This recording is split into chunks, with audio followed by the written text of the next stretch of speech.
जाट समाज के हिंदुस्तान के और वर्ल्ड के संयोजक श्री मास्टर जे.पी. सिंह जी अपने विचार बताएंगे।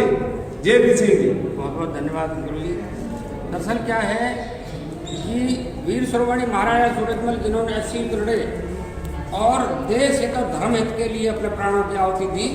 1763 में महाराजा सूरजमल जब दिल्ली में शाहदरा के हिंडन नदी के किनारे से धोखे से शहीद हो गए, तो 1764 में उनके पुत्र महाराज जवाहर सिंह दिल्ली पर चढ़े, उनको दिल्ली को विजय प्राप्त किया और महाराजा सूरजमल अपने पिताजी की याद में 1764 में कुसुम सरोवर का भव्य निर्माण हुआ।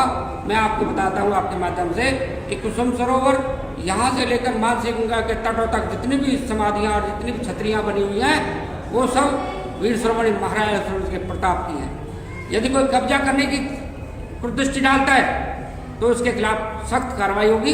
ये व्यावसायिक केंद्र नहीं है, ये यहाँ भरतपुर रियासत की अनमोल धरोहर हैं। यहाँ समस्त 36 कौम का स्वागत हम करते हैं।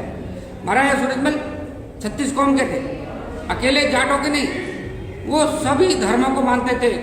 आप ये समझ लो कि यदि उनके प्रताप को धूमिल किया जाएगा, और देखो महाराजा बलदेव सिंह जी और महाराजा रणजीत सिंह की छतरियाँ हैं, कोई शैलेंद्र शर्मा करके वहाँ पे कब्जा करके बैठा है, ये बर्दाश्त से बाहर है।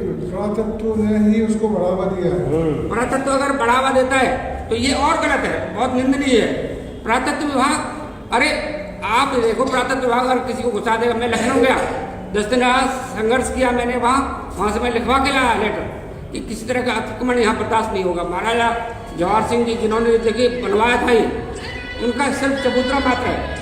मैं आपके माध्यम से सरकारी कहना चाहता हूँ, अगर आप बात दूर तक पहुँच जाए तो इस बात को जरूर नोट किया जाए कि महाराजा जवाहर सिंह का जो चबूतरा है उस पर भव्य इमारत बनी है, उन पर घोड़े पर सवार मूर्ति की स्थापना हम जल्दी कराएंगे। आप सभी का सहयोग रहेगा, 36 कौम का सहयोग रहता है वैसे।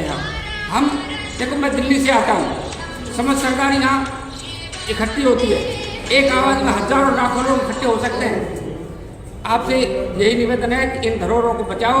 ये हमारे पुरखों की हैं जिन्होंने हिंदू धर्म के लिए अपने प्राणों की आहुति दे दी हो, है उनकी धरोहरों को बचाने के लिए हम संघर्ष कर रहे हैं। यहाँ किस तरह का अतिक्रमण बर्दाश्त नहीं जाएगा। व्यावसायिक दृष्टिकोण से देखिए, आप फिल्मांकन होता है, 10 मिनट के इतने पैसे, आधा घंटे के इतने पैसे, ये कौन करवा रहा है? ये GLA कहाँ से घुस गया इसमें? ये GLA इस तरह की ये सारी चीज़ें पुरातत्व विभाग अगर करवा रहा है, इसके खिलाफ भी कड़ी कार्रवाई की जाएगी। और समस्त सरकारी से मैं निवेदन करूँगा, हमारे बच्चे हैं ये बोलेंगे, जब ये 2-3 दिन पहले आए थे प्रवेश नहीं करने दिया था कलेक्टर जी, आप बताइए अपनी बात। जब मैं यहाँ पर आया था